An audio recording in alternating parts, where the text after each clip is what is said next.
voy a poner a grabar la clase esta ocasión.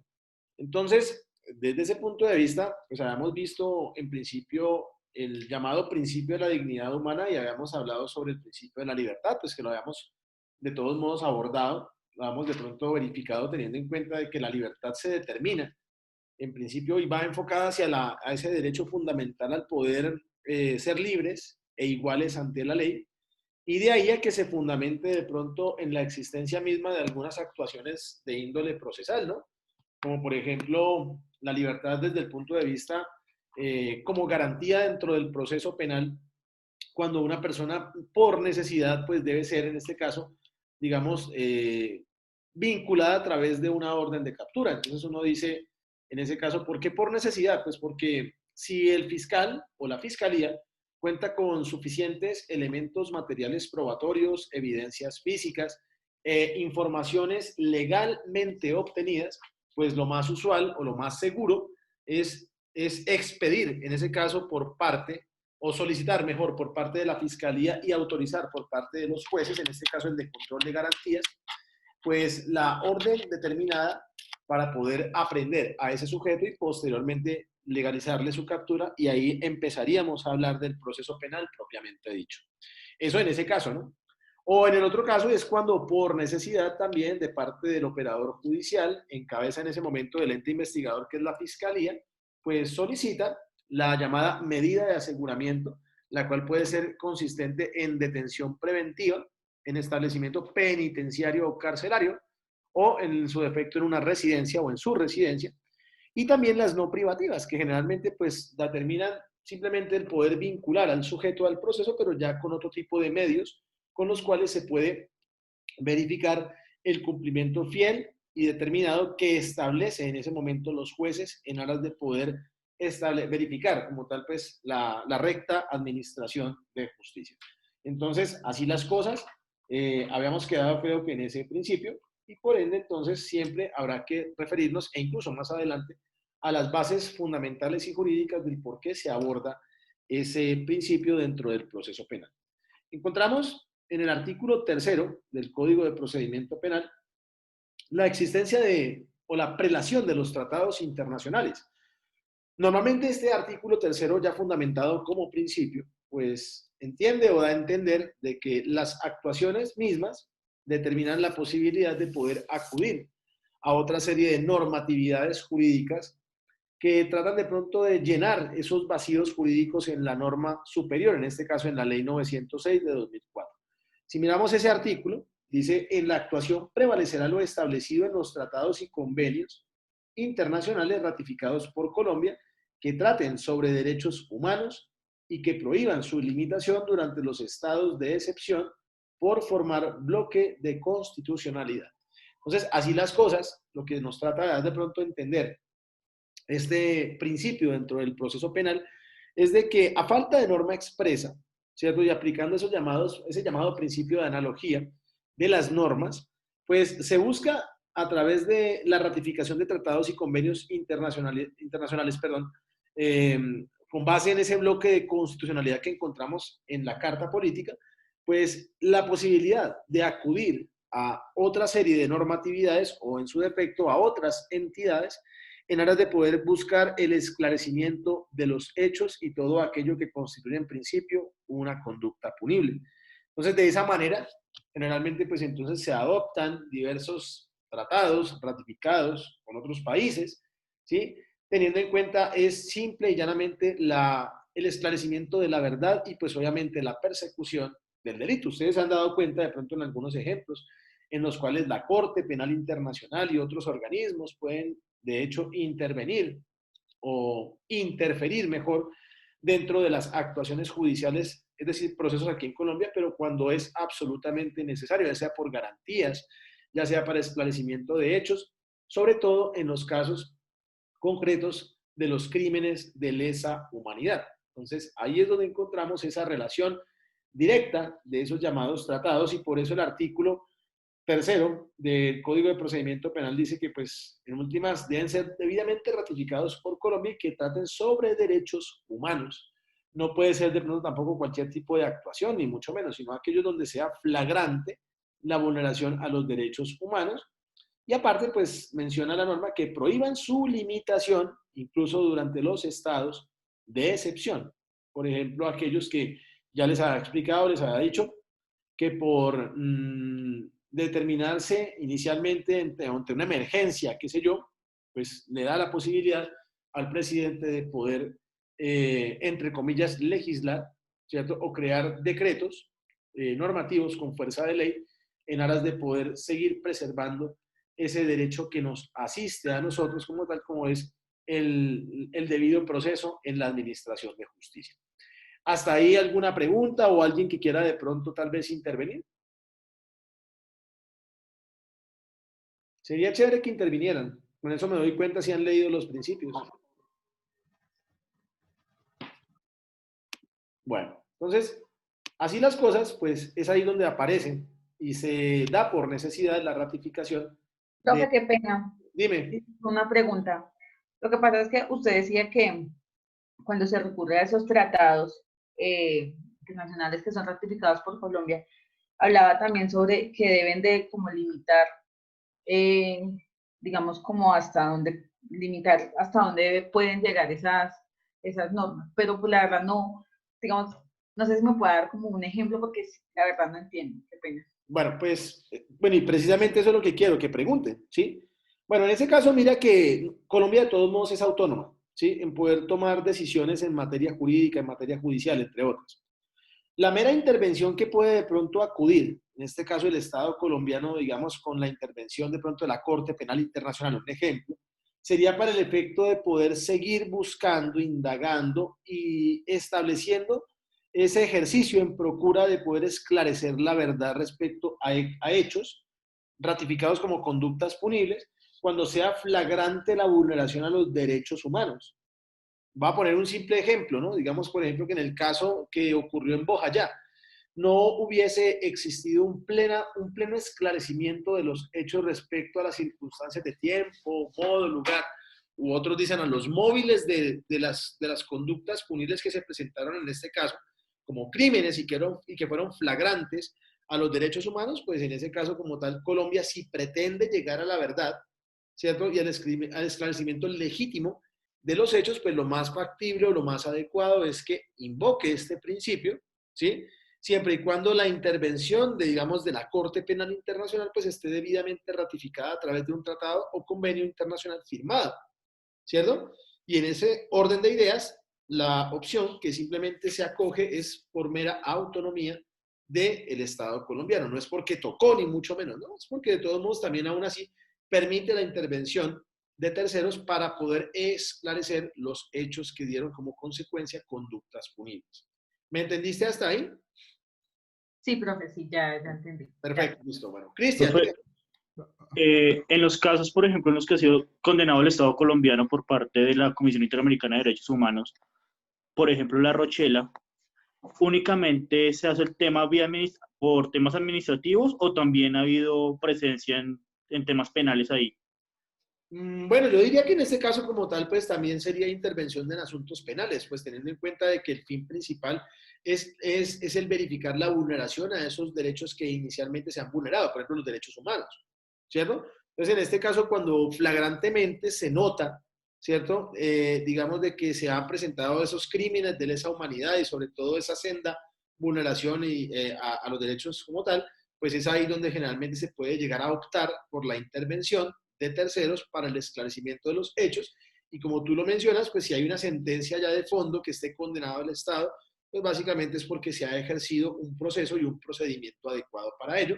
Entonces uno dice, claro, por la prelación de los tratados internacionales generalmente se puede llegar a condenar a Colombia, ¿cierto? Pues por la senda violación a los derechos humanos. Entonces básicamente ese es el sentido. Podemos verlo desde el punto de vista administrativo, aunque también se puede llegar a revisar o verificar si hay intervención de entidades respecto al derecho penal como tal. Por eso es que se habla de derecho penal internacional también. ¿Listo? Cristian. Eso, profe, gracias. Bueno, Jordi, dime. Profe, buenas noches. Buenas noches. Una, una pregunta. Si, si yo quiero llegar a esos, a, ¿cómo me explico? llegar a ese punto, tengo primero que, como todo, agotar los sistemas procesales aquí en Colombia, porque la verdad yo preferiría al ver que se están vulnerando los derechos saltar allá o es imposible. Primero tengo que agotarlos aquí en Colombia o Bueno, llegar a precisamente por eso, en principio, prevalece como tal, pues, la legislación interna y, digamos, en este caso nosotros buscaremos la intervención de terceros cuando de pronto no contemos con las herramientas jurídicas adecuadas. Entonces tampoco podemos pensar de que en cualquier asunto va a intervenir, por ejemplo, digamos, la Comisión Interamericana o la Corte Penal Internacional. No, porque pues para eso también Colombia, al ser un Estado social de derecho, pues cuenta también con normatividad suficiente para poder buscar el esclarecimiento de conductas punibles, pero pues en el caso concreto lo que estamos viendo simplemente es de que se pueda adoptar esa prelación de tratados siempre y cuando pues no haya normatividad suficiente o existan vacíos jurídicos o simplemente lo que se pretende es llegar a la verdad. ¿Listo, Jordi? Entonces, desde ese punto de vista es donde generalmente pues encontramos la adopción de este artículo tercero del Código de Procedimiento Penal. Dime, Darío. Profe, qué pena, profe, qué pena, compañero Darío. Pero mi pregunta, por ejemplo, cuando en el caso de Petro, que ellos ya cuando sale a la luz pública, que ellos ya instauraron sus medidas, sus procesos en, o sea, internacional, ¿ellos ya agotaron eso o ellos como que saltan ese camino? No sé.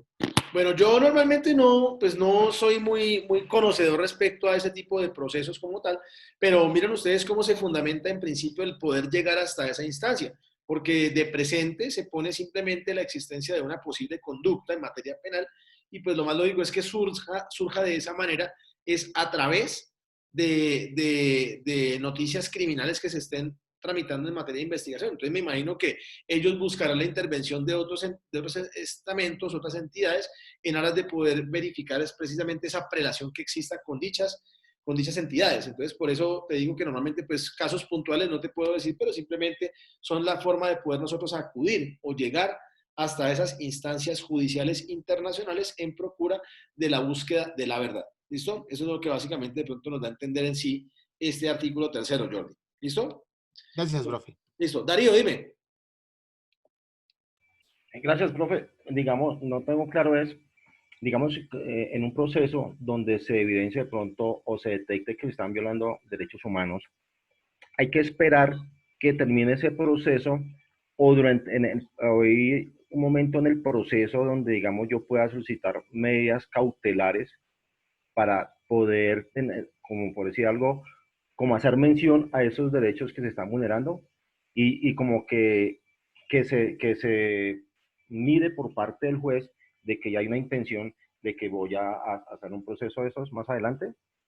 Bueno, pues es que ahí en ese caso como tal lo que se pretende siempre y el espíritu del derecho procesal penal es el poder verificar en principio pues todo aquello que ha sido sendamente vulnerado respecto a conductas punibles. Lo que yo inicialmente de pronto trato de destacar es que se puede buscar la intervención, repito, siempre y cuando pues digamos Colombia o la normatividad colombiana pues no tenga todo lo suficientemente adecuado respectivo para el pleno esclarecimiento. Entonces, lo que se busca precisamente con esa adopción de tratados y convenios es el poder simplemente llegar a establecer la intervención de otras entidades, ¿sí? Teniendo en cuenta de que lo que se busca siempre es la verdad, ¿sí? Y obviamente, pues en este caso, la justicia. Entonces, pues se puede llegar hasta esa formalidad, hasta esa instancia.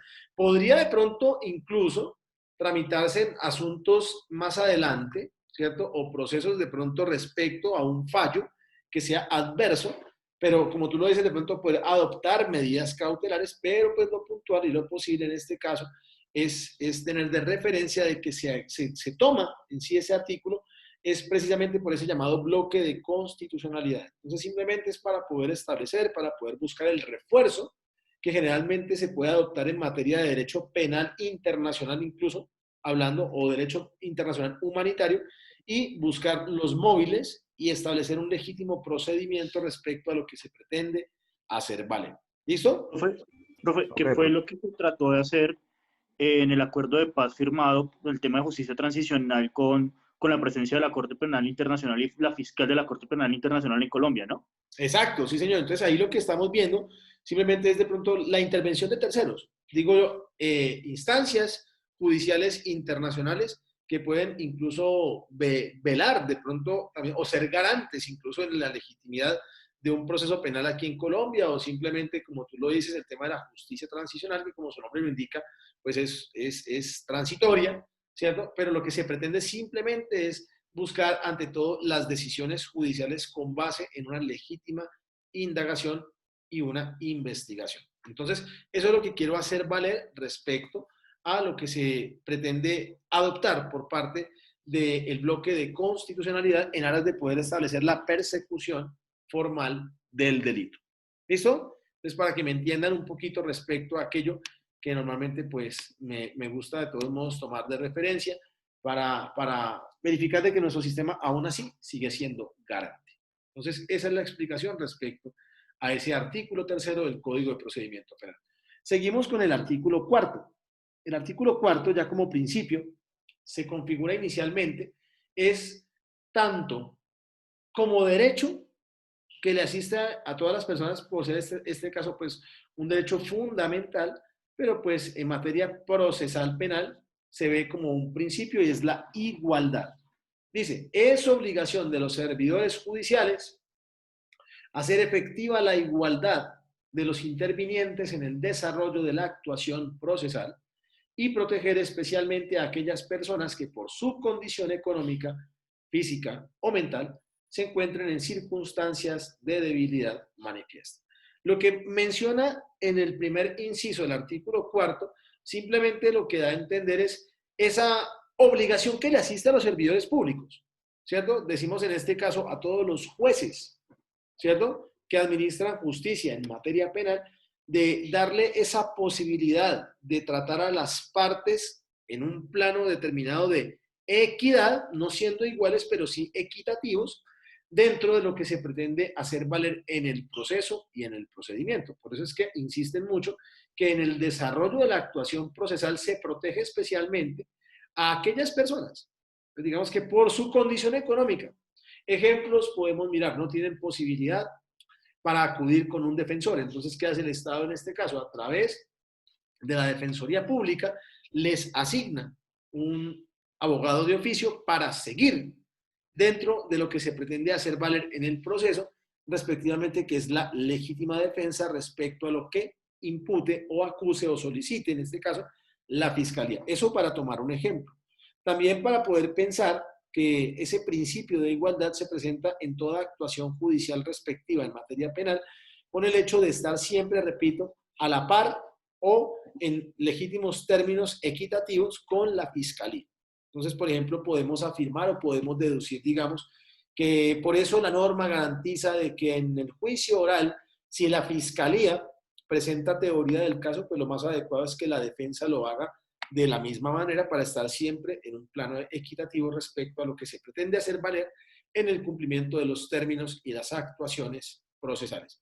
Menciona además incluso, por ejemplo, en el segundo inciso, el sexo, la raza, la condición social, la protección, el origen nacional o familiar, la lengua, el credo religioso, la opinión política o filosófica, en ningún caso podrán ser utilizados dentro del proceso penal como elementos de discriminación. O sea que en este caso lo que se pretende también explicar es de que independientemente a las condiciones del ser humano, ¿cierto? Para distinguirnos unos de otros, pues no se les puede impedir tampoco el libre acceso a la justicia. Por eso es muy claro en este caso el artículo 4º, mencionando que sexo, raza, color, condición social no amerita en ningún momento una exclusión determinada al sistema judicial. Entonces, como vemos que el sistema es netamente garante, ¿cierto? Les da la opción para que sean tratados por parte del juez, como iguales ante la ley procesal. Por eso también pues hay varios ejemplos en los cuales se fundamenta ese principio de la igualdad.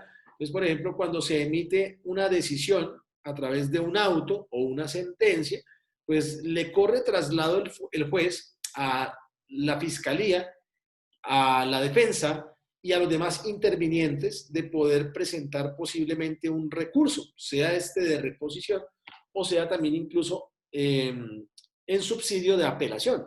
Entonces, cuando vemos esto, esa actuación o esa determinación del juez es simplemente para hacer valer ese principio de igualdad que en materia procesal, repito, se presenta y dando simples justificaciones para poder adoptar como tal pues un proceso o un debido proceso garante a los derechos fundamentales que se invocan tanto para uno como para otro. Aquí ustedes pueden incluso mirar, hay muchas sentencias que generalmente pues defienden, en este caso concreto pues el principio de igualdad, pero pues en los que tengan de pronto el código legis, hay una sentencia que es la sentencia C-799 de 2005, ¿sí? La que el magistrado ponente es el doctor Jaime Araujo Rentería, donde se manifiesta, en este caso, por ejemplo, esa exclusión que posiblemente se puede llegar a presentar respecto a las personas, con sendos ejemplos, digámoslo de esta manera, donde es flagrante esa vulneración a los derechos y ese irrespeto como tal al momento de discriminar al uno del otro. Entonces, miren ustedes que, repito, es un sistema netamente garantista, pero da la opción, da la posibilidad de poder sustentar, de poder presentar en legítima forma las actuaciones judiciales tanto para uno como para otro. ¿Hasta ahí me entienden o quieren aportar algo más? Está claro, profe. Bueno, perfecto. Entonces, en esa situación, pues vemos inicialmente cómo es de fácil entendimiento esos principios, en este caso, por ejemplo, los del artículo 4. Vamos a mirar ahora el quinto principio, que es el tema de la imparcialidad. La imparcialidad, básicamente, u objetivamente, como se expresa en la norma, siempre va a recaer ante todos aquellos que administran justicia. Entonces, estamos viendo la posición jurídica del juez, ya sea de control de garantías o ya sea juez de conocimiento. El artículo 5 pues menciona la siguiente situación, dice, en ejercicio de las funciones de control de garantías, de preclusión y juzgamiento, los jueces se orientan por el imperativo de establecer con objetividad la verdad y la justicia. El hecho de hablar de objetividad simplemente es el poder aducir que un juez debe ser imparcial, que un juez debe ser neutral, que no debe estar recargado hacia uno o hacia otro, sino simplemente en este caso es neutro, para darle más garantías a las partes de poder gozar de un legítimo proceso sin dilaciones, sin injustificaciones y sin situaciones que normalmente pues vulneran hoy en día no solamente las actuaciones judiciales, sino también el aspecto ético de las partes. Por eso es que sendamente se hacen a veces campañas y se verifican en la credibilidad de la justicia y uno ve ejemplos, en el caso concreto, digamos que cuando hay abogados o hay personas que se meten incluso a los despachos judiciales a llevarle regalitos, dádivas a los jueces es para buscar el interés particular. Entonces advierte en este caso la ley 906 esa regulación de la imparcialidad, evitando como tal, pues, de que el proceso se tergiverse, se cambie, ¿cierto? Lo que busca en este caso el principio de imparcialidad es de que las actuaciones judiciales sean puras, que no se vean viciadas en ningún momento para poder favorecer a una o a otra parte, sino simplemente de que todos los fallos se ajustan en este caso a derecho. Dime, Cristian. Profe, en ese caso, cuando se quiere como abogado recusar a un juez, se debe tener como sustento el artículo 5. Sí, siempre y cuando, pues, por ejemplo, el objetivo de la recusación precisamente se dé por, digamos, verse influenciado por alguna de las actuaciones judiciales, por alguno de los extremos, en este caso constituidos como partes. Entonces, por ejemplo, si usted, digamos, fuese el abogado defensor y usted ve que la fiscalía está dando ofrecimientos o en su defecto está convenciendo al juez, digo yo, inidóneamente, pues es ahí donde usted puede solicitar garantías en el proceso penal y uno de ellos es, por ejemplo, el tema de las recusaciones. Por ejemplo, también cuando se habla de impedimentos. Un juez, para respetar la imparcialidad, si conoce del asunto, pues debe declararse impedido para ello. Entonces, si continúa con la actuación, es muy posible que se vulnere de una u otra manera el debido proceso. ¿Me entiendes hasta ahí, Cris? Y también los fiscales se acogen a eso, ¿sí? No únicamente los jueces, sino, digamos, el fiscal también se puede acoger al artículo 5. Pero él lo puede invocar, porque él de todos modos ya se constituye como parte del proceso, ¿cierto? Pero, digamos, para declararse impedido. Ah, claro, obvio, ¿cierto? Pues de todos modos, los impedimentos como tal surgen, es en el caso de pronto de que ya se haya conocido anteriormente sin haber oficiado en ese rol, como por ejemplo si estuviese, por ejemplo, en ese caso siendo fiscal o juez. Entonces lo más adecuado, como su merced lo indica, es el poder manifestar, es el poder establecer esa graduación de la imparcialidad respecto a lo que generalmente se conoce. Lo bonito de la teoría es pensar de que la administración de justicia como tal es pura, y por ende, pues simplemente citan esta clase de principios, pero no vamos a pensar, porque pues hay muchos ejemplos como tal donde se ve de pronto tergiversado o manipulado ese principio de que todo sea hoy en día así. Lo más lógico es que si existen situaciones conocidas, pues ante todo hay que ser garante en el proceso penal y por eso pues uno puede invocar en dado caso de que uno sienta vulnerado esos derechos que a uno mismo le asisten, pues simplemente se pueden poner en conocimiento para evitar de que la imparcialidad como tal se vulnere. ¿Listo? ¿Me entiendes hasta ahí?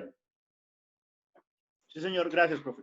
Bueno, entonces, en ese orden de ideas, miren ustedes cómo también incluso la imparcialidad se va viendo reflejada como principio y es algo que se atribuye normalmente o es imperativo desde sus inicios como tal, pues hacia los jueces, hacia aquellos que generalmente administran justicia, pero sobre todo ante aquellos que tienen que decidir a través de autos o sentencias. Entonces, por eso es que normalmente encontramos esas disposiciones jurídicas que reflejan simplemente la existencia y el poder corresponder a ese lineamiento que nosotros hablamos en el siguiente principio, como es el principio de legalidad.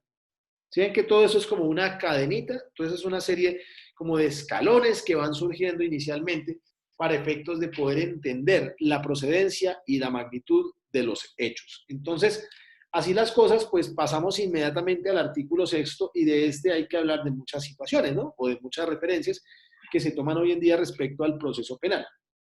Dice de entrada nomás el artículo sexto, nadie podrá ser investigado ni juzgado sino conforme a la ley procesal vigente al momento de los hechos, con observancia de las formas propias de cada juicio. Entonces, de manifiesto expresamos que si se evidencia en una investigación hoy en día y hay una noticia criminal en la cual se presume la existencia de un delito, pues esa investigación, esa indagación y posteriormente ese juzgamiento se basa conforme a las leyes preexistentes al momento del hecho, ¿sí? Evitando la vulneración al principio de legalidad cuando se adoptan otra serie de actuaciones. ¿Sí? Ese es como lo fundamental, lo formal respecto a ese primer inciso del artículo sexto. Dice más adelante en el segundo inciso, dice, la ley procesal de efectos sustanciales permisiva o favorable, aun cuando sea posterior a la actuación, se aplicará de preferencia a la restrictiva o desfavorable. Ahí es donde vemos inmerso el llamado principio de favorabilidad, teniendo en cuenta de que la favorabilidad solamente se aduce, se replica, es en el caso de que se expida una norma o una ley que valga nuevamente la redundancia, se puede establecer, digamos, favorablemente o aplicar dentro de una actuación que se encuentra en ese momento vigente. Por eso, cuando a ustedes les hablaban por allá, viendo código, perdón, no código, sino viendo derecho penal, propiamente dicho, les decía, pues, esos principios también, o ese principio básicamente también se ve ligado a los principios rectores del Código Penal, donde encontramos precisamente esa llamada aplicación de la ley en el tiempo y en el espacio, ¿cierto? Hay un plus que generalmente uno puede verificar dentro de las actuaciones procesales penales, es de que no opera la retrospectividad, pero sí la ultraactividad respecto a que surja una ley que de pronto sea mucho más favorable a los intereses del procesado y se pueda llegar a invocar para efectos de legitimar esas garantías que, como su nombre lo indica, están plenamente determinadas o establecidas en la ley. ¿Sí? Dice además, las disposiciones de este código se aplicarán única y exclusivamente para la investigación y el juzgamiento de delitos cometidos con posterioridad a su vigencia. Entonces, en ningún momento están hablando de volver otra vez al pasado, porque de todos modos se entiende que el pasado de pronto pueda que haya tenido incluso procedimientos o procesos no acordes y desfavorables, por lo tanto, entonces se prohíbe. Y siempre se entiende que el espíritu de la ley es de que surja a futuro, pero dando o estableciendo garantías formales a la ley y sobre todo a lo que se llama hoy en día ley procesal penal. ¿Me entienden hasta ahí, señores? ¿O quieren alguien más anotar algo más o acotar? Sí, Profe, Dime. una pregunta. La favorabilidad, cuando, digamos, se le aplica una norma y eh, luego está otra que le da como, digamos, más beneficios, ¿es necesario que uno solicite esa favorabilidad o automáticamente se le aplica? Normalmente no se va, miren ustedes, acá hay una situación muy coherente, ¿no? Que normalmente en este caso la ley no va a actuar de oficio plenamente, sino simplemente se da es cuando uno se pide, ¿cierto? Ahí es donde uno concluye que la justicia es rogada. Entonces, en este caso, pues la ley o incluso el juez no va a actuar de oficio en favor a sus intereses, sino simplemente todo se da bajo la postura de la persona y sus intereses. Entonces, en este caso decimos, pues toda petición deberá ser formulada, ¿sí? Y tendrá que ser resuelta por los jueces, pero oficiosamente, en este caso, la ley no va a operar a sus intereses. Entonces, ¿por qué? Pues porque también se puede de pronto estar inmiscuyendo en situaciones internas y voluntarias de las personas. Entonces, por eso normalmente se entiende de que todo esto que tú me aduces o me aclaras o me preguntas mejor, básicamente es a petición de parte. ¿Listo? Ahí es donde hablamos de la llamada petición de parte. ¿Listo, Laura? Vale, listo, Bueno, profe. ¿alguien más? Bueno, entonces, así las cosas, pues uno ve que... Qué pena. Dime, Me dime. quedé con una cosa. Lo que pasa es que el texto dice que la ley procesal de efectos sustanciales permisivo favorable, aun cuando sea posterior la actuación, se aplicará de preferencia a la restrictiva o desfavorable. Con un ejemplo, el caso Garavito. Si procesalmente este código le era más favorable que el anterior, ejemplo, se puede acoger a este código o, como dice acá abajo, es imposible que se acoja a este código y lo que pasa es que de aquí en adelante sí se puede permitir esa elección, por llamarlo de alguna manera. Bueno, aplica no solo para, o sea, no aplica genéricamente, ¿sí? Generalmente no aplica sino para ciertas actuaciones, ¿cierto? Por ejemplo, en esa clase de delitos, pues no creo que él de pronto se vaya a acoger a una ley que normalmente de pronto sea permisiva, porque por la magnitud del hecho, pues generalmente no se le prohibiría.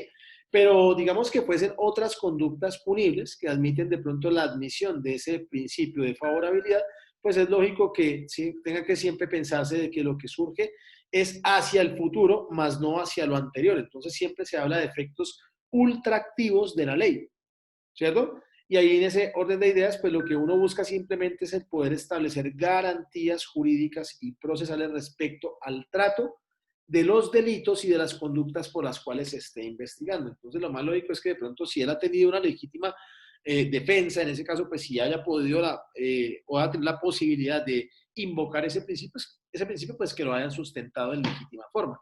Entonces de ahí es donde se puede llegar a inferir de que no es tampoco para todo tipo de actuación. ¿Listo? Esa sería como tal la razón de ser de ese artículo previamente dicho. Bueno, ¿alguien más? ¿De pronto quiere hablar? Bueno, entonces así las cosas. Miren ustedes que ya vamos discutiendo poco a poco ese artículo y miren que encontramos precisamente en el segundo inciso todo lo que conlleva la legalidad. Dice además, las disposiciones de este código se aplicarán única y exclusivamente para la investigación y juzgamiento de delitos cometidos con posterioridad a su vigencia. Entonces, en este caso, lo que simplemente trata de explicar la norma es que todo se ajusta de acuerdo a la legalidad de los actos. Por eso hablamos de leyes vigentes y leyes favorables, ¿cierto? Entonces, en ese orden de ideas le asiste a las partes, pues tener simplemente conocimiento de las actuaciones que se tramiten y pues obviamente por qué tipo de normatividad se le va a resolver su situación jurídica. Entonces es importante tener en cuenta de todos modos la legalidad, sobre todo pues en estas actuaciones donde generalmente vemos que en el primer inciso se reúne todo. Entonces nadie podrá ser investigado ni juzgado, sino conforme a leyes procesales vigentes, no derogadas ni mucho menos. Entonces ahí entendemos la justificación del artículo 6º determinado como principio rector. Bueno, para eso también incluso va aunada la legalidad con la llamada presunción de inocencia que la encontramos en el artículo 7º del Código de Procedimiento Penal y se entiende en este caso también como indubio pro reo. ¿Listo? Un principio que por naturaleza nosotros siempre tendemos, muy objetiva y muy subjetivamente, a estigmatizar, sobre todo en la calidad de los procesados. ¿Sí? Entonces dice en este caso, toda persona se presume inocente y debe ser tratada como tal mientras no quede en firme decisión judicial definitiva sobre su responsabilidad penal. ¿Sí? Entonces vean ustedes que ahí nomás, de entrada en ese primer inciso, nos dan a entender, por ejemplo, de que desde el momento de la vinculación del sujeto al proceso penal, no se le puede imputar o no se le puede pensar que ese sujeto como tal es absolutamente responsable. Y repito, ese es un estigma que nosotros tenemos también para poder saber juzgar. Nosotros somos unos duros juzgando, ¿cierto? Somos lo mejor, juzgando a cualquier persona por X o Y motivo, hasta por chismes, por todo, ¿cierto? Pero el problema es buscar esa experticia y esa habilidad siendo jueces. ¿Ven? Entonces, ahí es donde, por ejemplo, digamos, ustedes vieron en noticias hoy, cae peligrosa banda de apartamenteros en la ciudad de Bogotá. Fueron capturados y puestos a órdenes de la Fiscalía Nacional General de la Nación. ¿Sí? Ustedes inmediatamente, ¿qué dicen? Uy, esos son. Sí, claro, esos son. Tienen nomás la cara los delata, ¿no? Vean ustedes que ese es un pequeño problema que tenemos desde el punto de vista de las normas, ¿cierto? Y pensando como juristas y futuros abogados, ustedes si hacen eso, pues simplemente ya están juzgando a la persona como si fuese el responsable en esa conducta que supuestamente o presuntamente se ha cometido. Ahora, pues es lógico que también ese artículo séptimo, perdón, señale, dice, pues se presume responsable hasta tanto se demuestre lo contrario. Cuando uno ve eso, pues dice, bueno, pueda que en ese caso como tal, pues aparezcan otro tipo de disposiciones, otro tipo de formalidades que suelan determinar en últimas si es válida la presunción o no es válida, porque en últimas dice, hasta tanto se demuestre lo contrario a través de resolución o sentencia judicial. Dice en el caso, pues, decisión judicial en firme, ¿cierto? O sea, que ya haya sido sujeta o discutida a través de los recursos y siempre se hablará de responsabilidad penal. Dice además también en el artículo séptimo, en consecuencia corresponderá al órgano de persecución penal la carga de la prueba. Claro está de que esto lo ven desde el punto de vista del poder entender, pues, quién acusa, pero para mí ese concepto creo que difiero mucho en ese contexto y en ese concepto como tal por lo siguiente. Vuelvo a leer el segundo inciso para que me entiendan.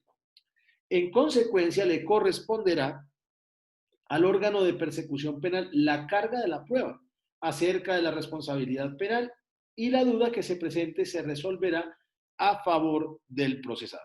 Ahí cuando hablan inicialmente de la carga probatoria, pues a quién le asiste en ese momento la responsabilidad de demostrar de que la persona es absolutamente responsable de la conducta por la cual se está investigando. Entonces, ¿a quién? La fiscalía. A la fiscalía, ¿cierto? Que eso es lo que uno de entrada piensa. Y es verdad, porque es el ente investigador, en ese caso. Pero yo entro en choque con ese concepto porque de todos modos también no es solamente decir carga probatoria, ¿cierto?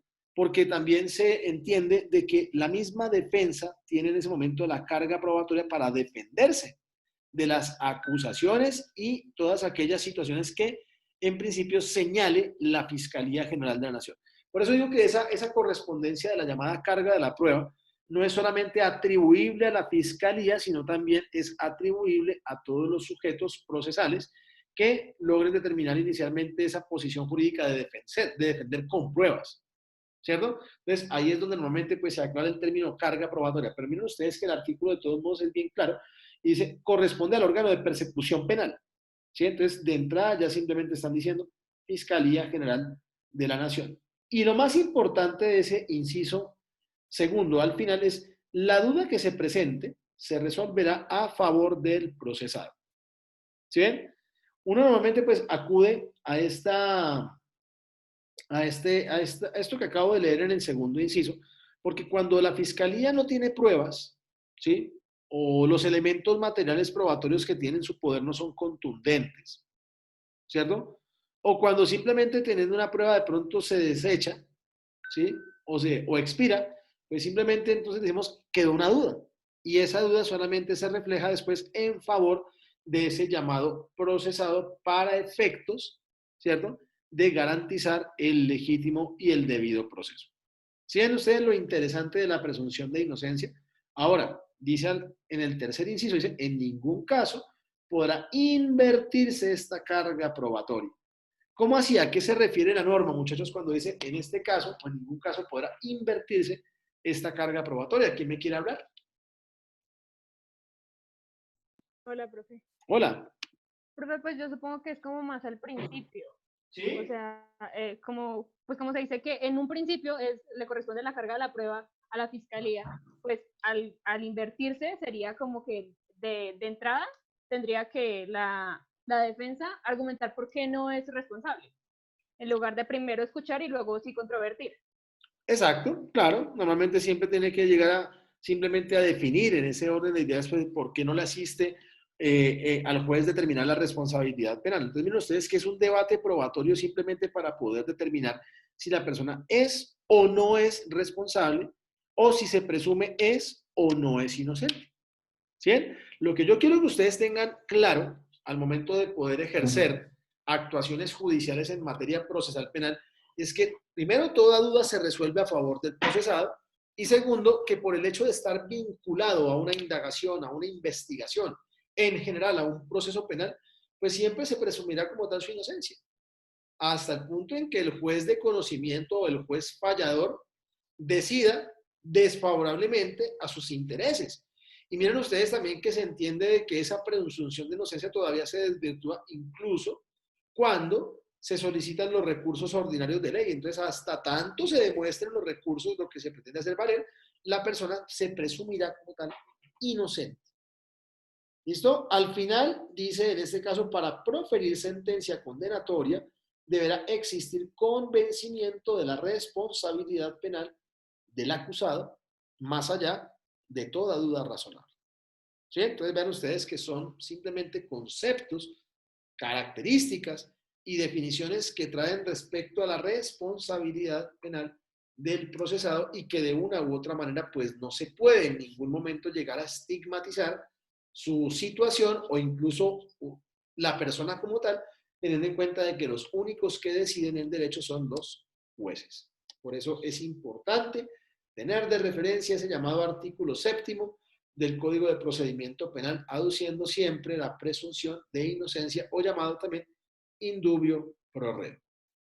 Así las cosas, pues miren ustedes que este artículo 7º va a la par y también va de la mano. Todos los artículos que he mencionado van como formando una cadena. Y encuentro el artículo 8º que es la llamada defensa. Ahí también tenemos muchas cosas de pronto por plantear, por analizar, pero pues por cuestiones y por premura del tiempo, pues simplemente voy destacando como tal pues ciertos apartes, digámoslo, no relevantes, sino importantes dentro de la actuación judicial.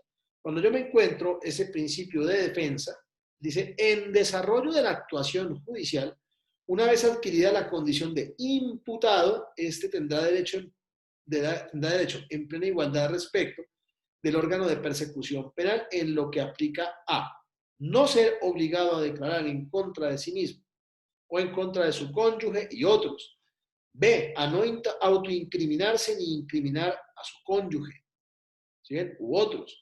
C, no se utilice el silencio en su contra. ¿Ven? Otro, no se utilice en su contra el contenido de las conversaciones tendientes a lograr un acuerdo para sus formas o de un método alternativo de solución de conflictos si no llegaren a perfeccionarse.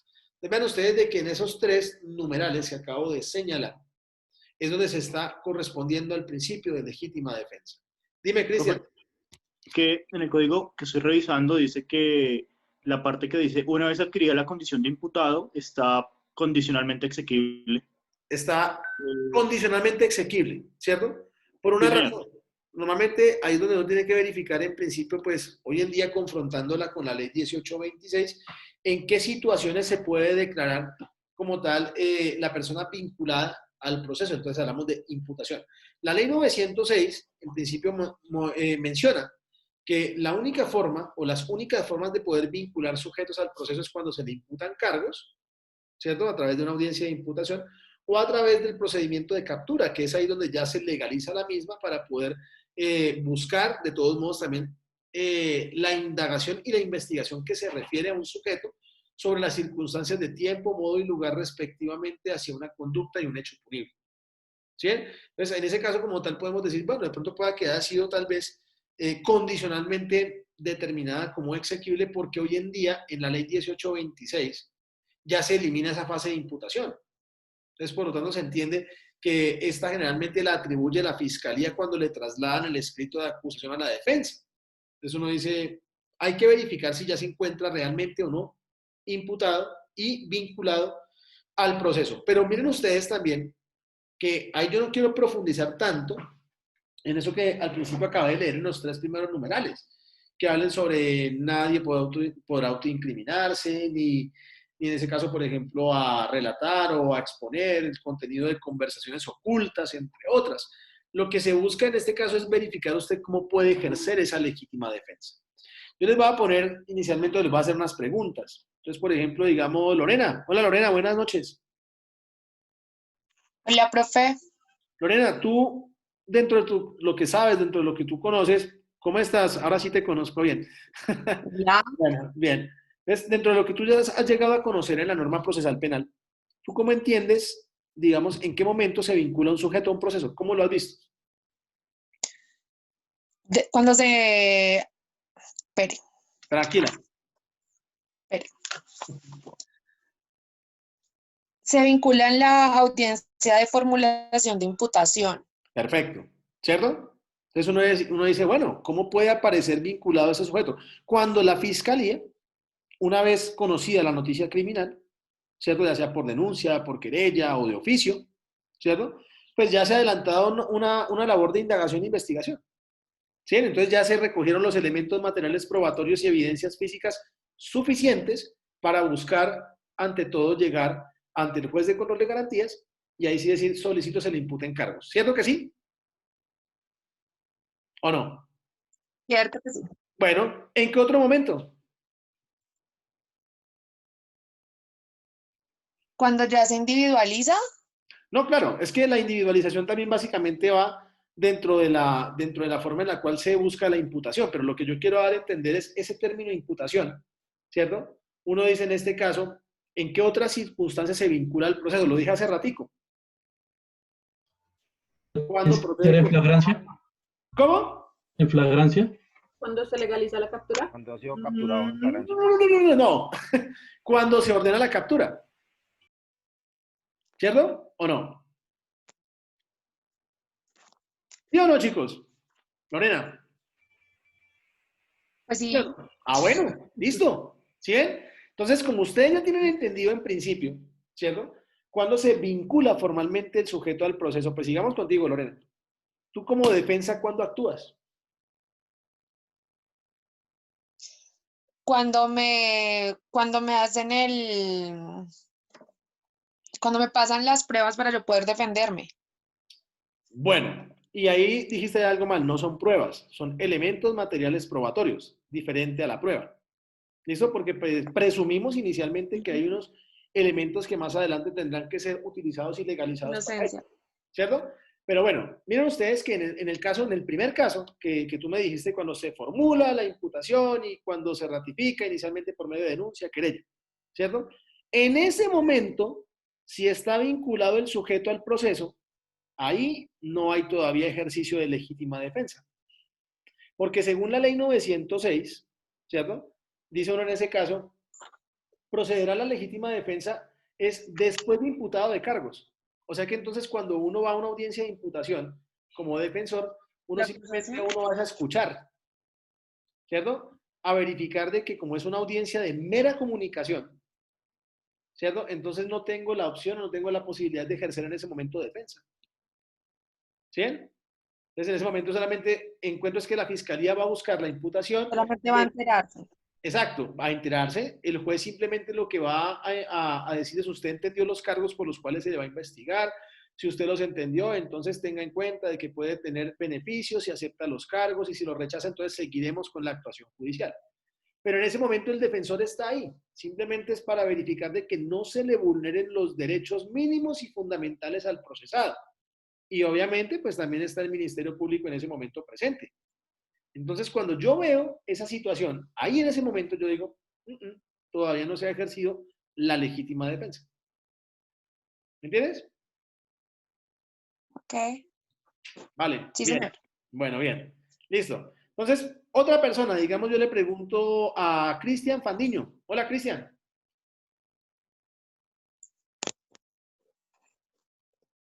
Cristian Fandiño. Ay, ese muñeco no está presente, ¿sí ven? Entonces, si pongo fallas, se apareció así, ¿eh? Eso es fijo, cuando uno dice si pongo fallas de una reacción.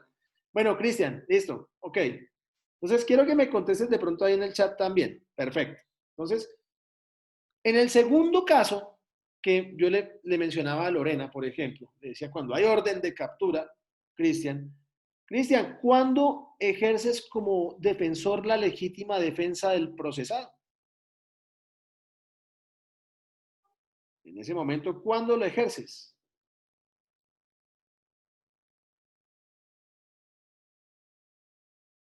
Bueno, vamos a mirar acá entonces chat. Dice, ¿En el juicio oral? no, mira que no, ahí no. Mira que, por ejemplo, estoy hablando del caso de la captura. Entonces, por ejemplo, digamos, me capturaron, ¿cierto? Entonces, ¿cuándo se ejerce la legítima defensa? Dice acá, Cristian, cuando en la audiencia de formulación de acusación, no, mucho más allá, ya no fuimos muy adelante, estamos solamente al momento de la orden de captura. Entonces, en ese Profe, momento de la orden de captura, es ahí. cuando le leen los derechos, qué ¿Cómo? pena, profesor. Profe, qué pena. Cuando le leen los derechos, pues uno de esos es eso, que uno tiene derecho a un abogado, ya sea de confianza o si no. Exactamente. Ahí ya se puede aducir la legítima defensa, precisamente, ¿cierto? Porque uno de los derechos del capturado es de que se pueda comunicar, ¿cierto? Con su abogado para efectos de poder ejercer la defensa hacia adelante. Entonces, miren ustedes que, digamos, si llegamos a la audiencia de legalización de captura, ¿cierto? Y se vulneraron sendamente esos derechos del capturado, pues ahí usted como defensor tiene que actuar y tiene que decir, la captura por ende es ilegal, ¿cierto? Teniendo en cuenta de que, de que se le vulneraron los derechos al momento de ser capturado, de que fue maltratado, de que no se le dio la posibilidad de comunicarse con un familiar o con su defensor, de que fue sendamente y notoriamente vulnerado en sus derechos fundamentales y mínimos. Entonces, ahí ya en ese momento, ¿cierto? Puede ejercer como tal defensa. ¿Sí? Son dos situaciones totalmente diferentes. Entonces, cuando es por simple imputación, donde no hay formulación no hay formulación en principio de capturas ni emisiones de capturas, sino simplemente es porque lo denunciaron y ya se reunieron los elementos contundentes. Pero una vez imputado de cargos, una vez finalice la imputación, ahí ya puede ejercer defensa. Mientras que en el caso de la captura, desde la simple emisión, desde el simple momento en que se aprende al sujeto, ahí ya se puede empezar a ejercer este derecho del artículo 8º. Dime, Lorena. Profe, por ejemplo, si la persona es capturada y en ese momento o sea, lo aprendieron, lo acabé de aprender y él tiene que comunicarse o tiene que esperar a que lo lleven a la oficina y lo registren y todo lo demás. No, es inmediato, ¿sí? Porque en ese momento, Ok, o sea, lo acabaron de aprender y él ya se puede comunicar. correcto, quien oficia en ese momento como policía, ¿cierto? O policía judicial, ¿cierto? O persona que se encargue de cumplir esa orden de captura, pues inmediatamente le tiene que decir, desde ese momento usted tiene el derecho a comunicarse con un abogado. ¿Sí? Y eso lo encontramos dentro Y del facilitarle los medios. Exacto, eso lo encontramos dentro del artículo 302 del Código de Procedimiento Penal. Simplemente lo voy a consultar y a mirar para efectos de poder entenderlo. Entonces dice el artículo 302 lo siguiente. Dice, el 303, que son derechos del capturado. Dice el 303, al capturar se le informa de manera inmediata lo siguiente. Entonces le dicen del hecho que se le atribuye, Aquí encuentro, por ejemplo, el derecho que tiene a designar y a entrevistarse con un abogado de confianza en el menor tiempo posible. ¿Sí? Es decir, en el numeral 4 del artículo 303 del Código de Procedimiento Penal.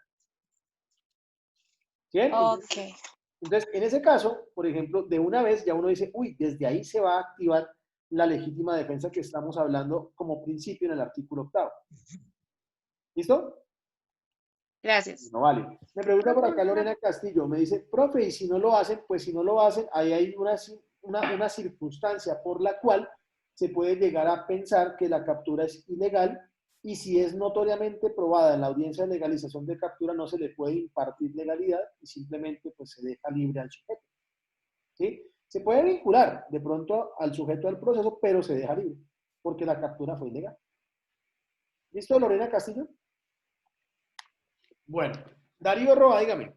Gracias, profe. No tengo claridad en algo y es en la situación de la medida de aseguramiento. O sea, esa persona que está imputada puede estar con medida de aseguramiento, no tiene que estar con medida de aseguramiento, la persona está en libertad, es una persona que está ahí, pero pues está vinculada a un proceso, ¿no es cierto? Bueno, Entiendo. bueno, la medida de aseguramiento simplemente es una de las llamadas restricciones al derecho a la libertad, ¿cierto? Sin embargo, es una decisión y es una petición opcional de parte de la Fiscalía. Para que se pueda emitir medida de aseguramiento, necesariamente la persona tiene que estar ya imputada de cargos y vinculada al proceso. Entonces yo decía que la medida de aseguramiento generalmente se da como una forma opcional de garantizar de que la persona comparezca a todas las actuaciones judiciales, que era lo que yo mencionaba en principio sobre el aspecto determinado de la libertad.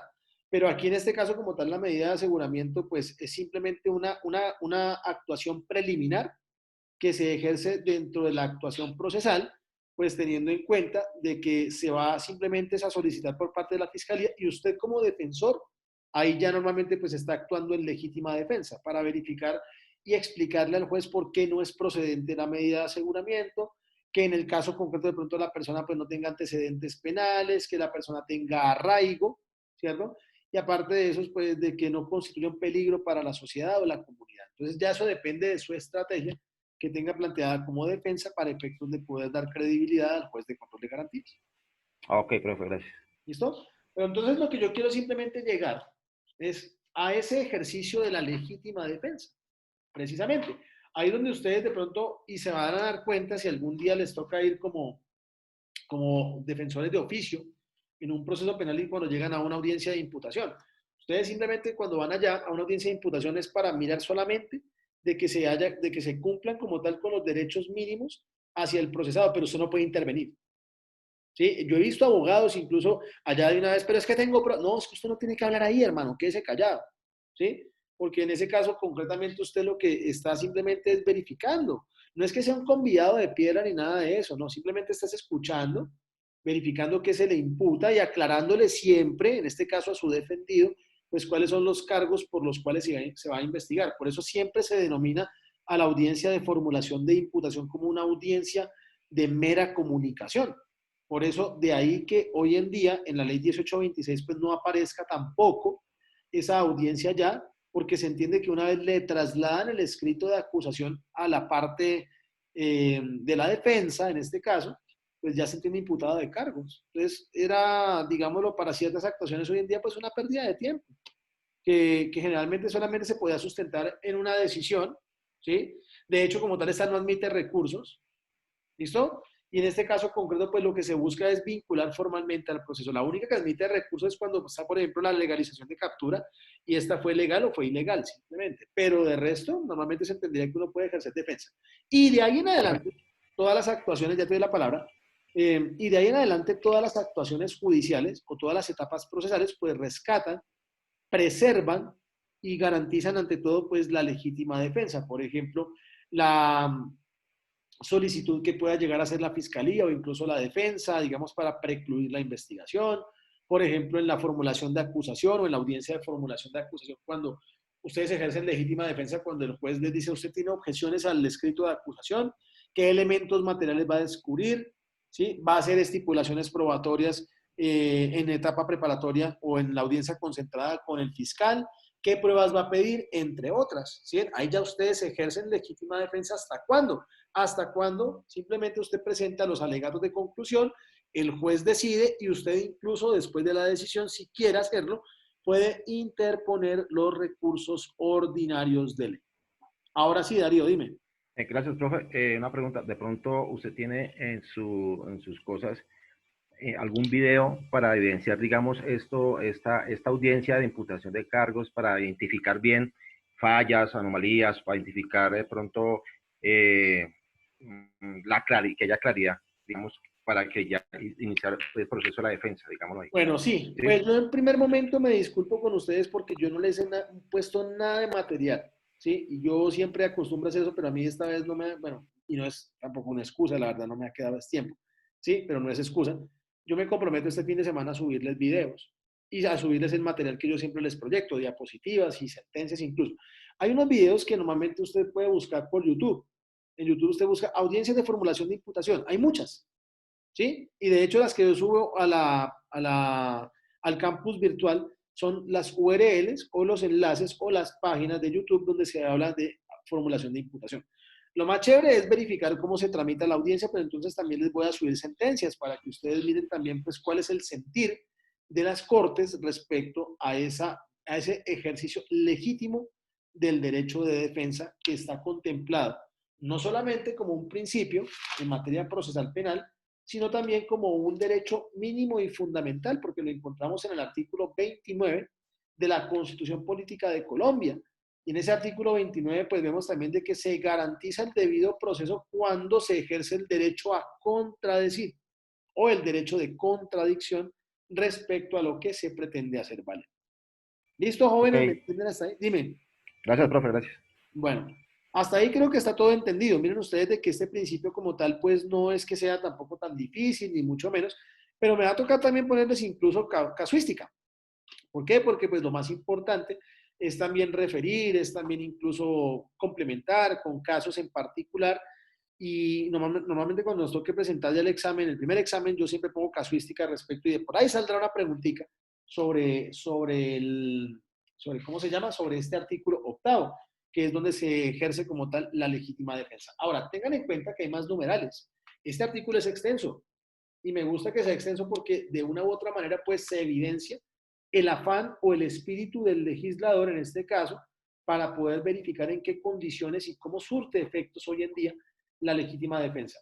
Miren ustedes que el numeral D dice no se utiliza en su contra el contenido de las conversaciones tendientes a lograr un acuerdo. Bueno, el E dice ser oído, asistido y representado por un abogado de confianza o nombrado por el Estado. Esta parte final fue lo que básicamente le quitó en sí el trabajo a todos los abogados penalistas hoy en día, porque anteriormente pues no existía la Defensoría Pública, entonces ¿a qué se veía expuesto el procesado? Pues si no contaba con recursos, pues simplemente lo condenaban y por no poder contratar a un abogado. Pero si usted quería salir de esa, pues simplemente usted acudía a un abogado y un abogado le cobraba. Entonces, por eso surge después la Defensoría Pública para amparar los derechos de los procesados cuando no cuentan con ingresos, ¿sí?, suficientes para contratar defensores. Entonces, ahí es donde uno dice, bueno, perdimos en dado caso pues ciertas posibilidades, pero aún así todavía se preservan algunos asuntos. Dice el numeral F, ser asistido gratuitamente por un traductor debidamente acreditado o reconocido por el juez, y en el caso de no poder entender o expresarse en el idioma oficial, o de un intérprete en el evento de no poder percibir el idioma por los órganos de los sentidos o hacerse entender oralmente. Y al final dice lo anterior, no obsta para que pueda estar acompañado por uno designado por él. ¿Sí? Tienen ustedes de que ya también incluso dentro de la legítima defensa se amparan otra serie de garantías que son muy propias y fundadas por parte de los jueces en la interpretación de las normas y de las leyes. Ahora, vean ustedes también que se pueden dar cuenta de alguna cosa. Cuando ustedes de pronto, repito, ¿sí?, les toque de pronto también en el consultorio llevar procesos penales, ustedes pueden llegar a una audiencia y ahí de una vez también pueden encontrar uno o dos representantes de la defensoría. Pues ¿para qué? Pues para que en caso de que si el procesado decide o se quede con ustedes dentro de la actuación o simplemente ellos escojan como tal o él escoja como tal a los representantes de la defensoría, pero siempre se garantiza. ¿Sí? Esa es otra de las formalidades que tiene en este caso la ley. A conocer los cargos que desean imputados expresos en términos que sean comprensibles, con indicación expresa de las circunstancias conocidas de modo, tiempo y lugar que los fundamentan, a disponer de tiempo razonable y de medios adecuados para la preparación de la defensa. Ojo con eso también, ¿no? Ustedes cuando van a llegar a una audiencia, ustedes no pueden llegar así simplemente a improvisar. Ahí es donde normalmente también pueden surgir procesos disciplinarios en contra del defensor por no ejercer la legítima defensa.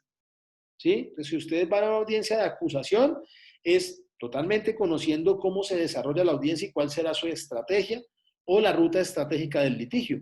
Si usted llega a una preparatoria, pues lo mismo, tiene que verificar de una vez qué va a descubrir y qué va a pedir, explicando conducencia, pertinencia, utilidad y necesidad de las pruebas que se están solicitando.